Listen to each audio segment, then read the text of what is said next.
কাফা, কাফা মানে পরিপূর্ণভাবে। অর্ধেক ঢুকবেন অর্ধেক ঢুকবেন না, হবে না। পরিপূর্ণভাবে ইসলামে আপনাকে প্রবেশ করা লাগবে। এখন আমার প্রশ্ন, আমি যে ইসলামে পরিপূর্ণ প্রবেশ করেছি, আমি কিভাবে টের পাবো? আমার টের পাওয়া লাগবে না? আমার তো বোঝা লাগবে যে আমি ইসলামে আল্লাহর এই কথা শোনার পরে পরিপূর্ণভাবে প্রবেশ করেছি।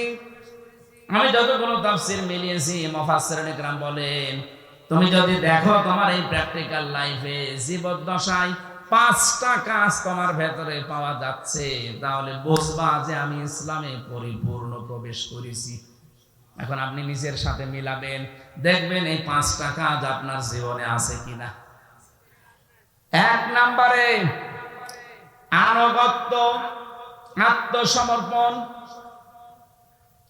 রব্বুল আলামিন বলেন আত্মসমর্পণকারী হওয়া লাগবে তোমাকে।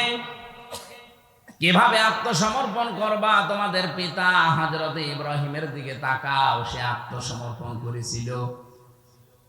ইদ ক্বালা লাহু রাব্বুহু আসলিম ক্বালা আসলামতু লিরাব্বিল আলামিন। উনি গাছের মাথায় বসে কোড়াল দিয়ে কাঠ কাটছিলেন। আল্লাহ বলেন, ইব্রাহিম আত্মসমর্পণ করো। উনি বললেন, আল্লাহ এখানে বসে গাছের মাথায় কি করে? বলে, খাতনা করো। ওই জায়গায় বসে তিনি খাতনা করলেন কোড়াল দিয়ে, আর বললেন, আসলামতু লিরাব্বিল আলামিন। মহাবিশ্বের প্রতিপালক আল্লাহর সামনে আমি আত্মসমর্পণ করলাম। এখান থেকে শিক্ষা কি? হযরত ইব্রাহিম আমাদের জাতির পিতা, তিনি দুনিয়াতে জীবিত থাকা অবস্থায় 50টা পরীক্ষা দিয়েছিলেন। কয়টা? এর 50 নাম্বার পরীক্ষা এটা। মানে খাতনা পর্যন্ত করেছেন। যখনই আল্লাহ বলেছেন আত্মসমর্পণ, কি দিয়ে করব? যা আছে তাই দিয়ে। কি ছিল ওই সময়? কোড়াল ছিল, ওইটা দিয়ে কি কাটবে? বলে, খাতনা করো। খাতনার ভেতরে অনেকগুলো উপকার আছে। আজ অন্যান্য ধর্মের যারা খাতনা করে না, ওরা বিজ্ঞান পড়াশোনা করার পরে, স্বাস্থ্য বিজ্ঞান জানার পরে দেখছে না এটা রোগ হয়। শেষ পর্যন্ত চুরি করে দেখা যায় অনেক হিন্দু খাতনা করে ফেলে। আমার যিনি ছিলেন জেলার দেবদুলাল, ওরে দেখলেই মানুষ বলতো ফুল হাতা। ও কি? আর আমরা কথা বলছেন না কেন? আমরা কি বলেন তো? হাফ হাতা। আমরা কি? ওরা ছিল ফুল হাতা। ফুল হাতা সেইগুলো দেখেন, এইগুলো আজ দেশকে অস্থিতিশীল করার জন্য, অশান্ত করার জন্য অনেক চেষ্টা চালাচ্ছে। আমার মনে হয় এদেরকেও ধরে হাফ হাতা করে দেওয়া দরকার। আমরা যারা হাফ হাতা আছি তাদের দ্বারা কিন্তু কোনো সমস্যা হচ্ছে না। ফুল হাতা যেগুলো, এরা মাঝে মাঝে কাদের কল কাটিতে যেন ইশারা, যেন উলট পালট চেষ্টায় আছে। এই চিন্তা ভাবনা থেকে বের করার জন্য এদেরকেও হাফ হাতা করে দেওয়া লাগবে। হযরত ইব্রাহিমের সুন্নাত এটা, এখান থেকে শুরু হয়েছে খাতনা করা। আমরা অনেকে মনে করি এটা না করলে মনে হয় মুসলমান হবে না। না, না করলে মুসলমান হবে না তা না। এটা ইব্রাহিম আলাইহিস সালাম নিজে দেখিয়েছেন যে আমার নিজের বলতে আর কিচ্ছু ছিল না। আল্লাহ গাছের মাথায় বসে বলেছিল করো, আমি তাই করে ফেলেছি। এবার এটা করার পরে তার প্রথম কাজ কি? আপনি যে আত্মসমর্পণ করলেন, কার সামনে করবেন, কিভাবে করবেন? আল্লাহ পরের আয়াতে জবাব দিচ্ছেন। সূরা বাকারা 131 132 নাম্বার আয়াত। ওয়া ওয়াসা বিহা ইব্রাহিম বানিহি ওয়া ইয়াকুব ইয়া বানিয়া ইন্নাল্লাহা আসতাফা লাকুমুদ-দীন ফালা তামুতুন্না ইল্লা ওয়া আনতুম মুসলিমুন। সূক্ষ্ম বিষয় আছে এখানটায়, একটু ভালো করে। আল্লাহ পাক বলেন, ইব্রাহিম তোমাদের জাতির পিতা ইন্তেকালের আগে তার সন্তানদেরকে ডাক দিয়েছিলেন, এবং কি ইয়াকুব আলাইহিস সালাম একই কাজ করেছিলেন। তারা বলেছিল, হে আমার আদরের সন্তান, ইন্নাল্লাহা আসতাফা লাকুমুদ-দীন, অবশ্যই আল্লাহ তোমাদের জন্য নির্বাচিত করেছেন পছন্দ করেছেন, চয়ন করেছেন, মনোনীত করেছেন দিনকে। কাকে? দিন মানে রাতের পরে যেটা আসবে ওই দিন। বলেন বলেন, দিন কি? আল্লাহ নিজে পরিচয় দিয়েছেন কোন দিন জানো? ইন্নাদ-দীনা ইনদাল্লাহিল ইসলাম। অবশ্যই আমি আল্লাহর কাছে মনোনীত একটা দিন আছে, তার নাম, আরো জোরে বলেন, এটা ছাড়া কোন দিন আমার কাছে গ্রহণযোগ্য না। আমাইয়াবতাগি গায়রাল ইসলাম দীনান ফালা ইউকবালা মিন। কেউ যদি ইসলাম বাদ দিয়ে অন্য কোন দিন দিয়ে আমি আল্লাহকে রাজি খুশি করতে চাই, জীবনও তার কোনো কিছু কবুল হচ্ছে না, হবে না। এখান থেকে প্রমাণ হয় ৪৫০০ দিন এই পৃথিবীতে আছে, একটাই মাত্র দিন আল্লাহর কাছে মনোনীত ইসলাম। ইসলামের বাইরে যত দিন আছে, ধর্ম আছে, একটা দিয়েও আল্লাহকে পাওয়া যাবে না। দুনিয়া আমরা কিচ্ছু না পাই, ইসলাম যেহেতু পেয়েছি শুকরিয়া আদায় করেন আলহামদুলিল্লাহ। কিয়ামতের ময়দানে শুধু ইসলাম যারা মেনেছে তাদেরকে জান্নাত দেবে, বাকি ওই যে ৪৫০০ যে দিন আছে একটার জন্য জান্নাত নেই। এটা যেহেতু রেকর্ড হচ্ছে সারা বিশ্বে, কালকে বিভিন্ন ভাষায় ছড়িয়ে যাবে। আহ্বান জানাচ্ছি, বিবেকটা কাজে লাগান। আপনার অন্যান্য কিতাবগুলো দেখেন। আমি কোরআনে কারিমের এই আয়াতগুলো যে মানুষগুলোকে পড়তে দিয়েছি, যশোরের এক অধ্যাপককে দিয়েছিলাম, সরকারি কলেজের হিন্দু, বিসিএস ক্যাডার। বলেছিলাম স্যার আপনি মুসলমান হওয়া দরকার নেই, কিন্তু আমাদের ধর্মীয় গ্রন্থটা একটু বুঝে পড়েন। ৩ মাস পরে দেখে উনি নিজেই মুসলমান হয়ে গেছে। সারা বিশ্বের অমুসলিম যারা আছেন, যে ধর্মের হোক, সে খ্রিস্টান হতে পারে, ইহুদি হতে পারে, হিন্দু হতে পারে, বৌদ্ধ হতে পারে, আপনাকে আহ্বান জানাচ্ছে। আমি মুসলমান হতে জবরদস্তি করি না, জোরও করি না, কিন্তু আমাদের ধর্মীয় গ্রন্থটা একটু পড়েন, একটু বুঝিয়ে পড়েন। টনি বেলারের শালিকা লরেন বোথ ৩ বছরে কোরআনে কারিমকে অধ্যয়ন করার পর শেষ পর্যন্ত মুসলমান হয়ে গেছে। দিন এই পৃথিবীতে কয়টা বলেন তো?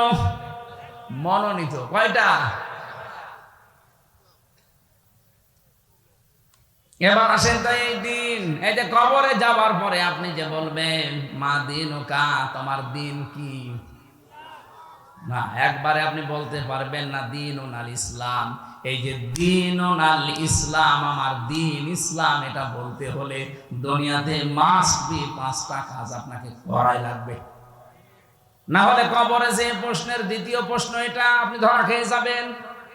১ নম্বরে দিন মানে জীবন ব্যবস্থা, রাষ্ট্রীয় আইন যেটা, এটা আমরা না বুঝলেও ফেরাউন বুঝেছিল। ফেরাউন ডাক দিয়েছে ওই সময়, এটা সূরা মুমিনে আছে, সূরা গাফির বলা হয়।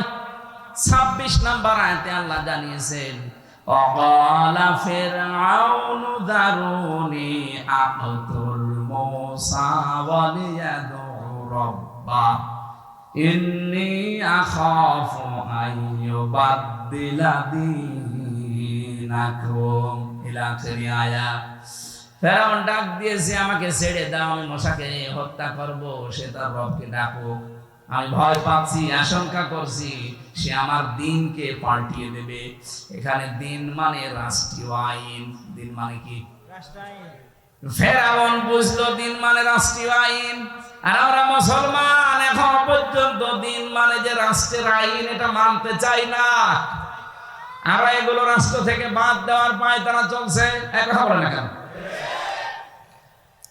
দিন মানে রাষ্ট্রীয় আইন, এটা যতদিন পর্যন্ত বাংলাদেশে কায়েম না হবে, ন্যায় বিচারের নাম শুনবেন, ন্যায় বিচার দেখতে পাবেন না। আমান হাকামা বিহি আদালা, যারা কোরআন দিয়ে বিচার ব্যবস্থা কায়েম করবে, তারা ন্যায় বিচার কায়েম করতে পারবে। আমরা তো এইটাই চাচ্ছি বাংলাদেশে। শুধু মুখে বলি উড়িয়ে মানুষকে ধোঁকা দিয়ে বোকা বানিয়ে রাখবো না। এই 15.5 বছরে যারা দায়িত্বে ছিল, এই ধোঁকা দিয়েছিল যে আমরা ন্যায় বিচার কায়েম করছি, অথচ পুরাটা ছিল অবিচার। এক কথা বলেন, আমরা বিবেক যদি থাকে বলেন তো এই 15 বছরে কোন ন্যায় বিচার কেউ পেয়েছে? প্রত্যেকেই অফিসারের, আমি নিজে যেহেতু সাক্ষী, আমি তো অফিসারে ছিলাম, অথচ 5 তারিখের পরে আগস্টের দেখলাম পুরাটা উল্টিয়ে আমি কিছুটা ন্যায় বিচার পেয়েছি। আমার শুধু মামলা থেকে অব্যাহতি দেয়নি, শুধু জামিন দিয়ে শেষ করেনি, বলেছে একেবারে ডিসমিস করে দিলাম। অথচ এই মামলাটা এতদিন ওই জজের কাছে ছিল। তারপরও তো কোরআনে কারিমের বিধান এখন কায়েম হয়নি। কায়েম হলে দেখবেন একটা মিনি জান্নাত হয়ে যেত বাংলাদেশটা। আজ বিভিন্ন দুর্বিসন্ধিওয়ালা মানুষ যারা মেয়েদেরকে এবং অমুসলিমদেরকে বোঝাচ্ছে ইসলাম যদি বাংলাদেশে চলে আসে তোমরা কিন্তু মুসিবতে পড়বা, কে বলেছে আপনাকে? আমির জামাত ডাক্তার শফিকুর রহমান এই জন্য ঘোষণা দিয়েছে। এই যে পর্দার বিধানটা নিয়ে অনেকে সমালোচনা করছেন, শুনেছেন ভালোভাবে। উনি কি বলতে চায় আপনি বুঝেছেন? আরে ভাই, এদেশে 96% মুসলমান আমরা যারা, তাদের জন্য পর্দা করা ফরজ। অন্যান্য জাতি যারা আছে, হিন্দু, খ্রিস্টান, বৌদ্ধ, ওরা যদি বলে না আমি পর্দা মানি না, তা আপনার অসুবিধা কি? ওরা তো নাও মানতে পারে, কারণ ওরা তো মুসলমান না, তাদের স্বাধীনতা নেই। কথা বলেন না। ইসলাম কায়েম হলে তাদের স্বাধীনতা দেওয়া লাগবে না? আর আপনি উল্টা বুঝে বললেন না আপনি পর্দা মানে না। পর্দা কি বোঝেন আপনি? তার পরিবারে খাস পর্দা চলছে। আমি নিজে তার বাড়িতে গেছি একদিন। আপনি খালি উল্টা পাল্টা ধারণা করেন মানুষের প্রতি। কি আমল করেন আপনার? কি আছে আপনার ইসলামের জন্য? কি অবদান রেখেছেন? তাদের যে তাকওয়া, তাদের যে ইখলাস, আল্লাহর উপরে তাদের যে ভরসা, 100 ভাগের 1 ভাগও আপনার নেই। আল্লাহ এমনিতেই ওই পর্যায়ে মানুষকে নিয়ে যায় না। তার ইবাদতের মাত্রা আপনি জানেন না। আপনি কি 5 ওয়াক্ত নামাজও তো আপনি পড়েন না, ফতোয়া দেন। তার 5 ওয়াক্ত নামাজ না, তাহাজ্জুদও মিস যায় না। আন্দাজে এক তহমত তার উপরে লাগিয়ে দিলেই হবে। যদি কেউ কোনো অপরাধ না করে, ওই অপরাধ যদি তার উপরে কেউ চাপিয়ে দেয়, যতদিন আপনি ওই অপরাধ না করবেন ততদিন আপনার মরণ হবে না। এই জন্য সাবধান, আন্দাজে কোনো দোষ কাউকে দেবেন না। আর মনের ব্যাপার আপনি জানেন, সে কি সেন্সে কে উদ্দেশ্য নিয়ে এটা বলেছে। আরে ভাই, আন্তর্জাতিক বিষয়গুলো তো দেখা লাগবে। যে সাংবাদিক দীপ্তি, এটা হিন্দু, কথা বলবো, হিন্দু মেয়ে লোক, সে প্রশ্ন করছে আপনারা যদি ক্ষমতায় যেতে পারেন, ইসলাম যদি এদেশে যায়, তাহলে অমুসলিম যারা পর্দা করে না মেয়েরা, তাদের কি হবে? ওই সময় যদি বলা হয় না, তাদেরকে আমরা পিটিয়ে পর্দা করাবো, ওটা সারা দুনিয়ায় ছড়াবে না। আরে বাংলাদেশের মুসলমান নাই মেনে নিলেও অন্যান্য দেশে যারা অমুসলিম আছে, 257টা রাষ্ট্র, আপনি জানেন কি চাল পেতে আছে তারা? এমনি তো ওই 2 বংশেই তো বসে নেই। ওরা সারা পৃথিবীর সিল পেতে পাওয়ার জন্য এখন মিথ্যা কথা ছড়াচ্ছে যে আমরা নির্বাচিত ছিলাম, আমাদেরকে উৎখাত করা হয়েছে। এটা ডাহা মিথ্যা কথা। আরে ভাই, নির্বাচিত হয় মানুষ যেই মাধ্যমে, তার নাম নির্বাচন। নির্বাচনই তো 15.5 বছরে হয়নি, আপনি কি করে নির্বাচিত হলেন? একটা হাজি মানুষ এত ডাহা মিথ্যা কথা বলে কি করে? দেখলেন, ওর নাম শুনলে মানুষ এখন 5ই বলছে। তাহলে আমি যে এত টাকা দিয়ে হজ করলাম, আমি কোথায় যাব? এই কারণেই তো বলছি, আমার গায়েও লাগছে। আপনি এমন মিথ্যা বলবেন না যেন আপনার কারণে আমরাও দোষী হয়ে যাই। দরকার হয় হাজি নামটা কেটে দিন। কথা বলেন। আপনি আবার যদি আসতে পারেন, আবার ওই ভুল ধরবেন। বিশাল এক পট্টি মাথায় দিয়ে, হাতে তসবিহ নিয়ে হাজি নামটা ব্যবহার করে বলবেন আমি উমরা করে আসলাম। আপনারা এবারের মতো আমার সুযোগ দেন। এই ডাহা মিথ্যা কথা এ দেশের মানুষ বহুদিন প্রতারিত হয়েছে, এখন আর হবে না। নবীজির হাদিস মনে রাখবেন, লা ইউফলিহা কওমুন ওয়ালাউ আমরাহুম ইমরাতুন, বুখারী শরীফের হাদিস। নবীজি বলেন ওই জাতি কখনো সফল হচ্ছে না, হবে না, যে জাতির নেতৃত্বে কোনো মহিলা বসে আছে। এই জন্য 53 বছর নেতৃত্ব যারা দিচ্ছে, আর আমাদের কপাল পুড়ে গেছে, নষ্ট হয়ে গেছে। আমরা এমন মানুষকে সামনে নিয়ে নেতৃত্বে বসিয়েছি যে মানুষ নেতৃত্বে যাওয়াই জায়েজ নেই। সুতরাং আমরা সাবধান হব, কোনদিন যেন আমাদের এই দেশে কিয়ামতের আগে কোন মহিলা নেতা হতে না পারে। পুরুষ মানুষ আসুক, সে চাচা এরশাদের মতো হোক, তাও ভালো। কথা বলছেন এখন, দরকার সকালে এক কথা বলবে, বিকালে এক কথা বলবে, তারপরও ভালো। মেয়ে লোক আসতে পারবে না।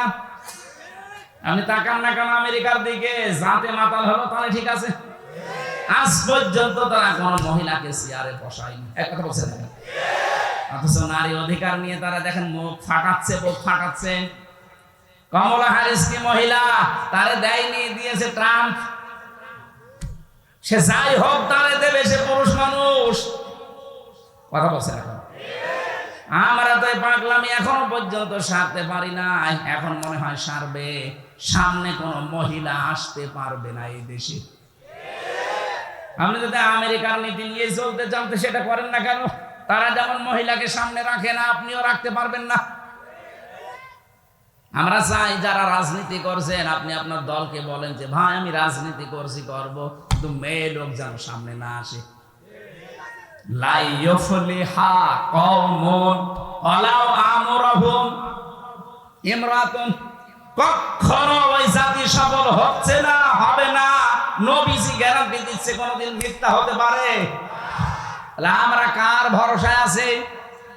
উনি এখনো পর্যন্ত যদি বলে আমি আসতেছি, লিস্ট করে রাখো, আপনি আসবেন কি করে? আপনাকে তো চেয়ারে বসানো যায়নি। কথা বলে না কেন? আমি এটা বলতাম না, বলছি এই কারণে, মিথ্যা কিছু তথ্য ফেসবুকে মানুষ ছড়িয়ে বিভ্রান্ত ছড়াচ্ছে। গত পরশুদিন আমি ছিলাম সেই মৌলভীবাজার, ওখানকার এসপি সাহেব আমাকে বলছিলেন যে কথাটা মানুষকে জানাবেন, ফেসবুকের কোন তথ্য নিয়ে মানুষ যেন আন্দাজে উন্মাদনায় না ভোগে। এটার দ্বারা বিশৃঙ্খলা তৈরি করেছে মানুষ এই মিথ্যা তথ্য দিয়ে। এগুলো অধিকাংশ ছড়াচ্ছে বাইরের এই দাদা বাবুদের দেশে কিছু মানুষ আছে। তারা কয়েকদিন আগে সিঙ্গাপুরে, মালয়েশিয়া আছে হোটেলে, যেখানে উঠে দেখি আল্লাহর ওলি বেরিয়ে আসছে। কি গো, দোয়া করেন। 5 তারিখের আগে ওরা পালিয়ে ওখানে বসে আছে। যেই হোটেলে গেছি দেখি 2-4 জন আল্লাহর ওলি আছে।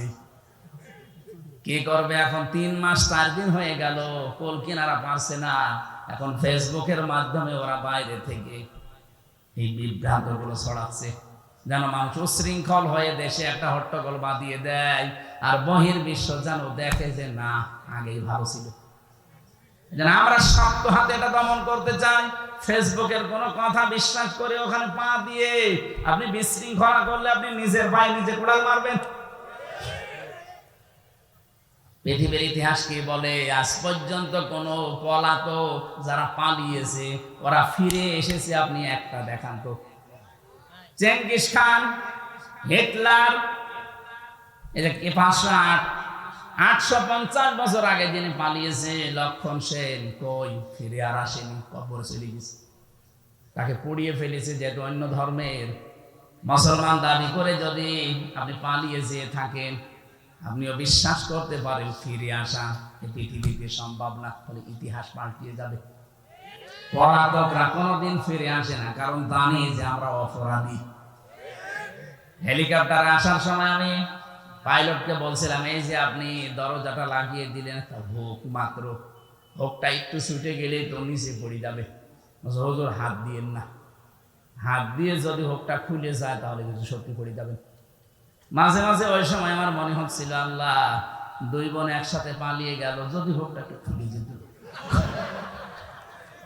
একটু হুক খুলে গেলে হয়তো বাংলাদেশের যে কোনো এক জায়গায় পড়ে যেত। কথা বলছে না, মানুষ পিটিয়ে মেরে ফেলতো।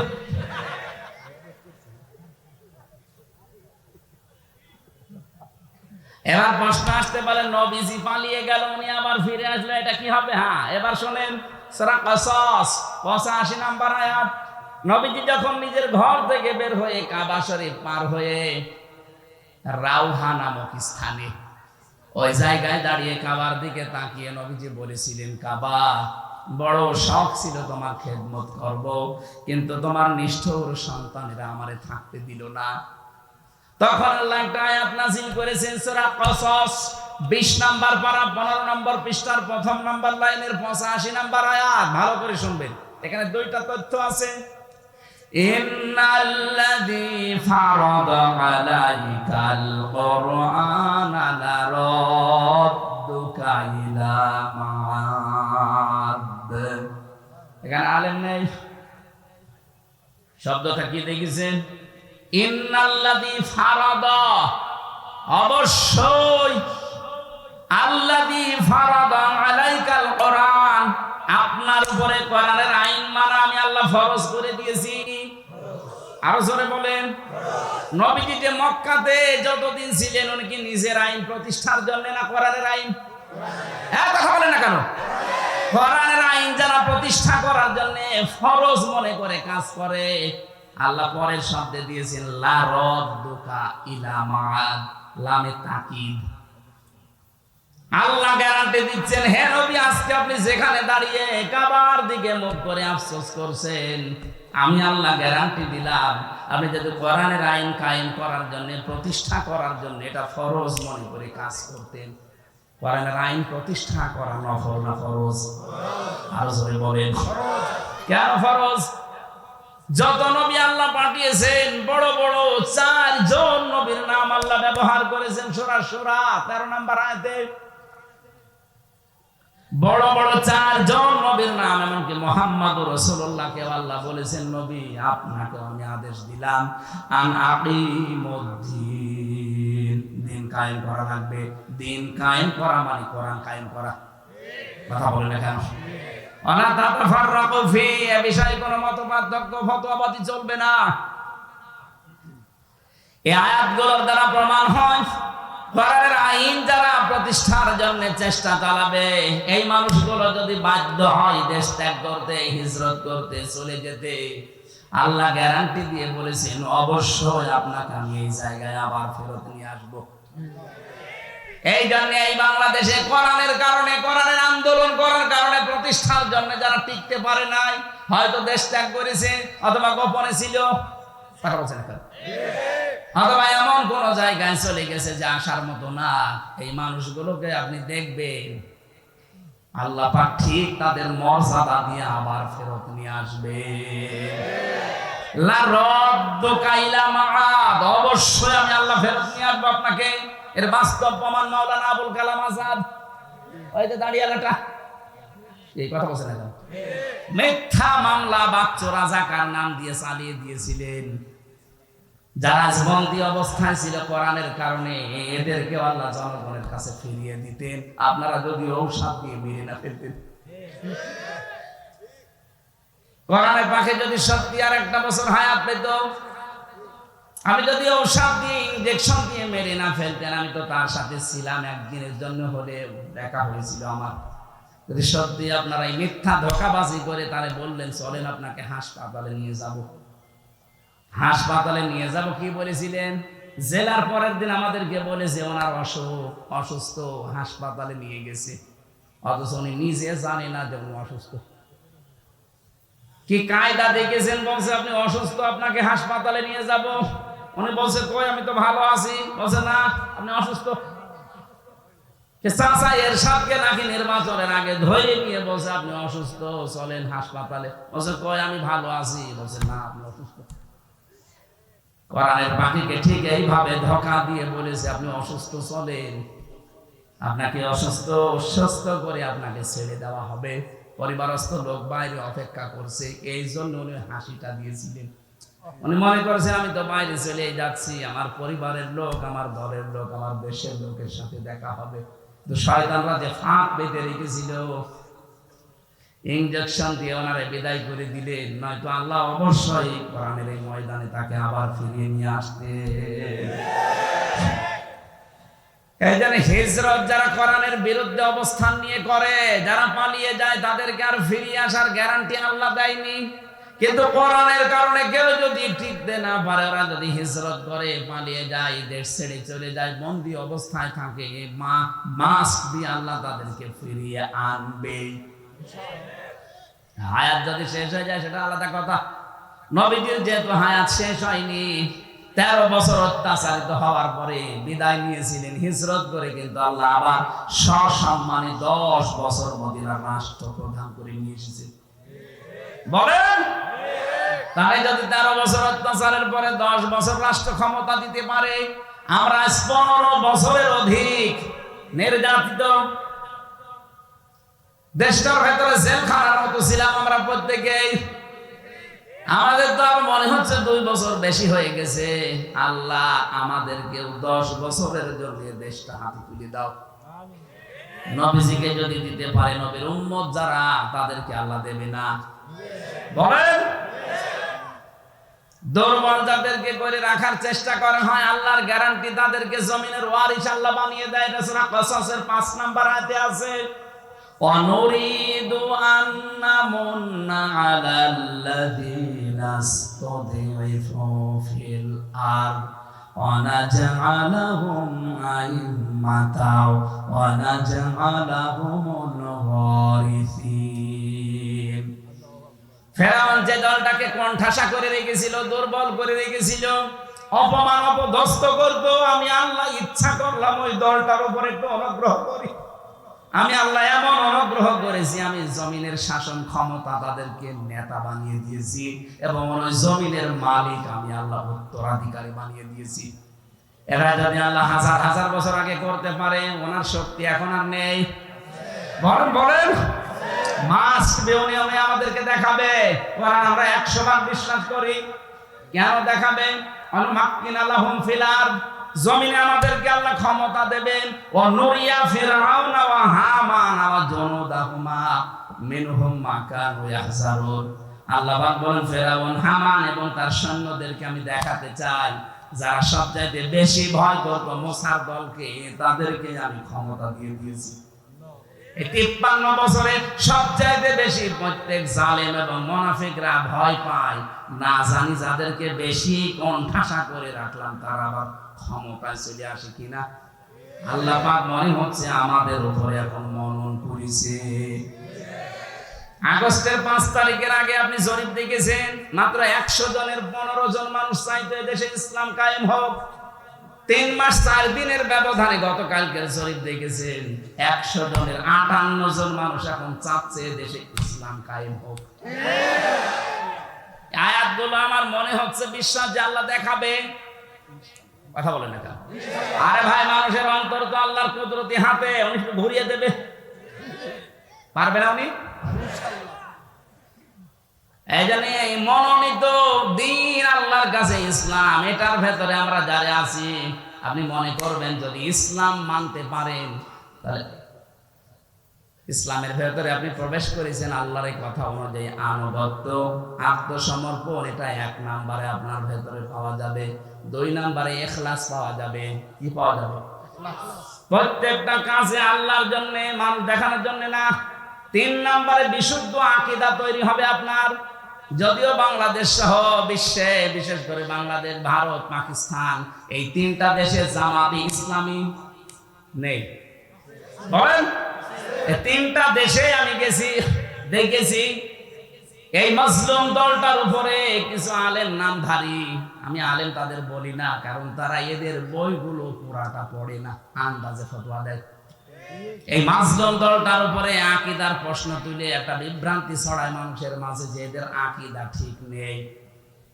একটা মাজলুম দলের উপরে, মাজলুম মানুষগুলোর উপরে এরকম মিথ্যা তহমত আপনি দিতে পারলেন, এই লোকটা যা করেছে আপনার 14 বংশ মিলে করতে পারবে না। তার এতটুকু হায়াতে যত বই লিখেছে, আপনি 10 ডবল হায়াত পেলেও 5টা বই লিখতে পারবেন না। তার যে ইসলামী অর্থনীতি যে খেদমত করেছেন, তার যে থিওরি গুলো, মুশারাকা, মুদারাবা, মুরাবাহা, বায়ে সালাম, বায়ে ইস্তিসনা, বায়ে মুআজ্জাল, এই সমস্ত বিষয়ের ভেতরে কতগুলো তথ্য লুকিয়ে আছে। ইসলামকে অর্থনৈতিক ভাবে দাঁড় করানো কি করেছেন আপনি?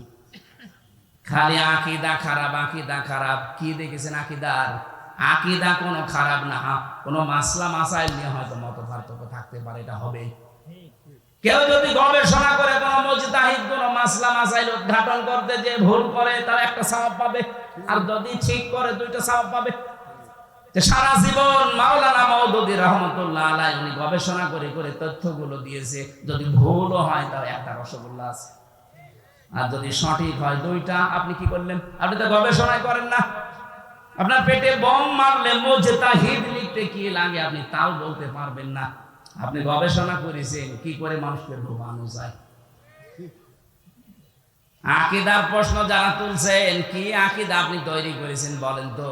ফাঁসির দড়ি যদি গলার কাছে ঝুলতো তখন আকীদা বের হয়ে যেত। যে মানুষগুলোর উপরে এই প্রশ্ন তোলেন তাদের আকীদা আপনি টের পাননি। ফাঁসির দড়ি একদিকে, আর একদিকে শুধু যদি বলতো যে না আমি ছেড়ে দিলাম, সঙ্গে সঙ্গে তাদেরকে মন্ত্রী বানিয়ে দিত। এর অফারও দিয়েছিল। কোরআনের পাখিরে জালেমরা বলেছিল আপনি ছাড় পেয়ে যাবেন, শুধু জামাত ইসলামটা বাদ দিয়ে বলবেন যে আমি নিজে আলাদা একটা দল করলাম। আপনি বলেছেন না আমি এটা মানি না, আমি কোরআন হাদিস পড়ে এইটাই পেয়েছি, আমাকে জামাতবদ্ধ হয়ে থাকা লাগবে। জামাতবদ্ধ মানে জামাত ইসলামী করা লাগবে না, আপনি জামাতবদ্ধ হয়ে থাকবেন মুসলমানদের একটা দলে, যেই দলের আকীদাতে এইটা আছে যে সার্বভৌম ক্ষমতার মালিক আল্লাহ, কিন্তু যেই দলের ভেতরে এইটা নেই যে ক্ষমতার মালিক জনগণ, সেই দল মুসলমান করতে পারে না। বাংলাদেশে মানুষ অনেকে করছে না, মুসলমানও দাবি করে। আমি আপনার বিবেকের কাছে প্রশ্ন রাখলাম, আপনি কি করবেন এবার ভাবেন। যারা মনে করেন ক্ষমতার উৎস জনগণ তারা মুশরিক। কি কথা বলেন এখন?